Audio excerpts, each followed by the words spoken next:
Welcome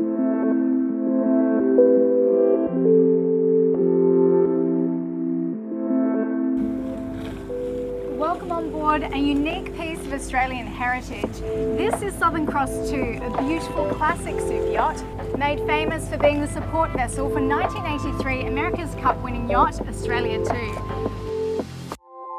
Tom, this yacht was once owned by Alan Bond and was at the heart of his successful America's Cup campaign. There must have been some really iconic moments had on board. Yeah, look, the vessel was custom built for Alan Bond in 1983 to serve as the spectator and support vessel to Australia 2 during that America's Cup challenge. So you can imagine that at the time it was a pretty special piece of maritime history, and what a spectacular win to see from this beautiful vessel in Newport in Rhode Island. Southern Cross 2, even though it is a vintage yacht, it's only done around 3,500 engine hours, so it's still in very good shape. Yeah, look, over its lifetime and its handful of owners, it's undergone a substantial amount of refit work and modification. So where we're standing is actually a hull extension conducted in 2003. As part of that 2003 refit, they extended the boat by 4 metres and also installed the brand new Caterpillar 3412 engines. The yacht is currently for sale, so let's take a look at what a new owner can expect. What I'm seeing first of all here on the aft is a huge amount of space. There's 3 distinct areas. You've got the swim platform, fighting chair, so it really feels like water sports and fishing are a real key feature of this yacht. At the time when the refit was done and the lower hull extension was fitted, with that connection to the water in mind and just the water sports adventure lifestyle that an owner of this sort of vessel would want to take part in, that's exactly where this comes into play. We've got a huge swim platform, great for casting deck, great for retrieving water toys and generally just entertaining. Then we have the sort of sport fish cockpit, as you would call it, with the fighting chair for those guys that are real keen game fishermen. I'm sure a marlin or two might have been dragged up over the side of this boat. Here in the main saloon, the heritage is very, very evident. You've got memorabilia throughout the yacht and the original Versace finishings. Yolan, stepping through the saloon doors of this boat is certainly unlike any other we've listed before, and I'm sure for many yacht owners it would definitely be one of the more unique vessels, retaining that heritage feel even throughout the years of its refits. Original Versace furnishings, we've got some America's Cup memorabilia. Overall, the vessel presents in fantastic condition for its age. So you've got the sunroom with 2 separate dining or lounging areas, lounging here and dining for 8. Yeah, look, I mean, this formal dining setting with extendable Jarrah table, it's such an outstanding piece of furnishing, and I'm sure many a story was shared around this table after the Australia 2 victory in 1983. I'm sure there was plenty to be had. Lots of champagne popping. Plenty, yeah, and look, further to that, I mean, the vessel comes still fitted with all the original china, still in bubble wrap. These cabinets are fully fitted out with the original Royal Doulton china, so it's quite an impressive inventory on board. It really is a true classic.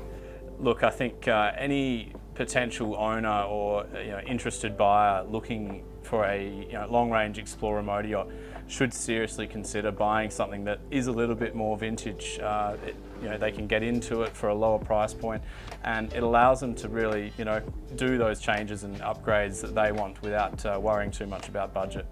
And it's a bit of a hot market for classic yachts at the moment worldwide, isn't it? Yeah, look, I guess you can consider it very similar to the classic car market, although vintage yachts might not appreciate in value as much. But the uniqueness of a lot of these vintage yachts is what draws the buyers in.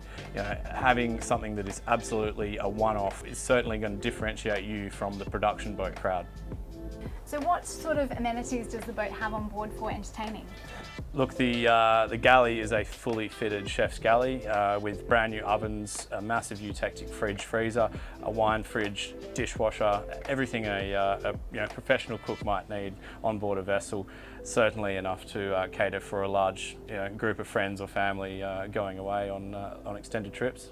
This is a beautiful space. It really feels like you'd enjoy a whiskey here or reading a great book while you're cruising. It's certainly one of the more eye-catching features of Southern Cross 2.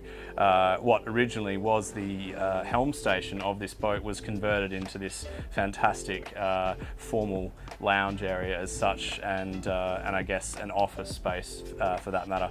So yeah, you can imagine just sitting back on that beautiful Chesterfield sofa, cleverly raised on a plinth so whoever's sitting on it can see the view out through the windscreen. Enjoy a whiskey, read a book.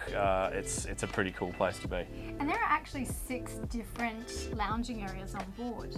Yeah, for a 34-metre vessel, especially one of this era, having so many different, I guess, areas to socialise and not only socialise but get away from the group. Sometimes it's nice to come and have a quiet relaxation session on board. We've got this forward lounge, we've got the lower crew mess, we've got the formal lounge, we've got the sun lounge in the flybridge, and of course the sun lounge on the lower aft deck. Heading to the foredeck, this is one of my favourite features on board. Not only are there an amazing array of sun pads, but underneath the sun pads is something special. There's actually a jacuzzi under here.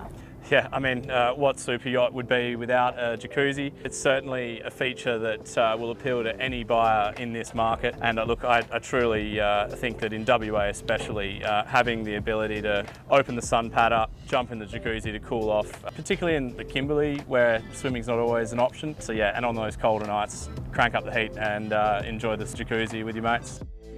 This is a fantastic crew quarters, and you can actually use it for guest cabins as well. Yeah, look, I think what you do see in a lot of modern production boats is the crew quarters are not that flash. Here we have 3 additional cabins and a crew mess lounge with a little kitchenette.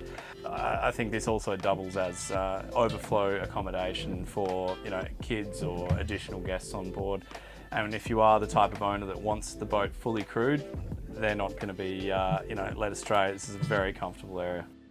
On the lower deck is where you'll find the master suite, VIP suite, and a twin suite. Look, this is the big man himself's original master stateroom, and it is a seriously impressive master stateroom. Full beam width. We have his and hers walk-in wardrobes and a nice office nook. Also a fantastic ensuite featuring a spa bath. It's pretty unparalleled for a vessel of this era. And the guest suites also have en-suites, don't they? Absolutely. So look, each of your guests are catered for well with en-suites and full height hanging wardrobes. This boat's got plenty of accommodation for your friends and family. We're currently in the first, I guess, VIP suite of the vessel with a queen bed and its own ensuite. It's a beautiful cabin for your close friends and guests to recline to. It's incredibly spacious, a lot of headroom throughout this vessel, lots of natural light through these large portholes, and yeah, look, each ensuite's very generously sized. This yacht has a range of 4,000 nautical miles on 34,000 litres of fuel. How does that compare to more modern yachts? Yolland, for an older vessel, it far surpasses a lot of production vessels, particularly in terms of fuel capacity. So 34,000 litres does allow you the range, particularly with the more modern Caterpillar engines, to be a truly transcontinental explorer yacht. So we could go from Perth to the Kimberley and then further around to Darwin or head further north into Southeast Asia, depending on what the owners want to do. Tell me about some of the technology on board that we have here. So during one of the refits in more recent years, the vessel was fit out with all new commercial standard Furuno equipment, including dual radars, a FCV 1150 sounder. We've got full CCTV footage throughout the vessel for monitoring crew and passengers and also your engine rooms. We've got new autopilot. We've got an extremely powerful hydraulic bow thruster. Naiad fin stabilisers, which are an absolute must. They keep the boat nice and level when at rest and also underway. And for navigation, we have the Furuno Time Zero plotting system. So yeah, look, the vessel's extremely well fit out with electrical engineering. Sky Lounge is a fantastic space. Yolan, this is just one of the more relaxing areas to be, and depending on how you want to run the vessel, if you're an owner operator or if you do have a skipper on board, it's just nice to have all you and your guests up here lounging whilst cruising. As you can see, we've got a very sort of Hampton style fit out up here.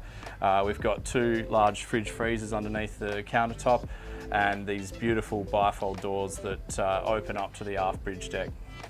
And also, if you do have a professional skipper on board, it is able to be partitioned off for a little bit more privacy with you and your guests. Walking through the twin sliding doors into the aft bridge deck, you immediately notice it's just a really beautiful place to relax, particularly when cruising long range or just on the short distances over to Rottnest for the weekend. And then looking out the back, we've got the nice 4.5 metre tender that can be launched with the hydraulic crane and a jet ski as well. It's a great viewing platform, and again, just so much space. Look, it's truly the vessel that you would buy if you want to go and explore the Kimberley, Darwin, Whitsundays, North Island of New Zealand, Southeast Asia. It's got space for all the toys.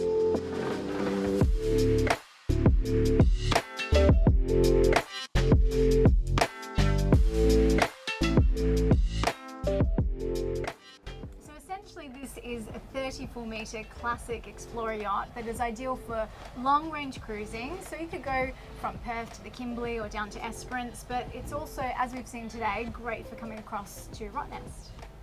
Look, I think don't be put off by its size. If you are in the market for a larger volume Explorer yacht, it is a very versatile vessel all round. I mean, the ability to just easily jump on board, fire the engines up and shoot over to Rottnest, even for a day trip, it's not out of the question. The boat's obviously been upgraded over the years with lots of modern engineering, and its mechanical and engineering standards are just second to none. It's been very highly maintained. For a 34-metre yacht, how does this sit in the Australian super yacht market in terms of value?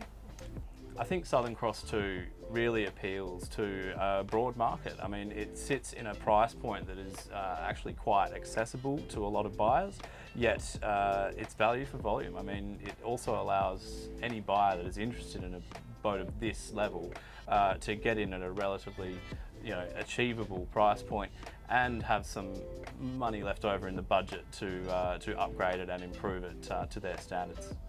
Talking about upgrading and changing things, how easy would it be for a new owner to style it and redesign for their taste?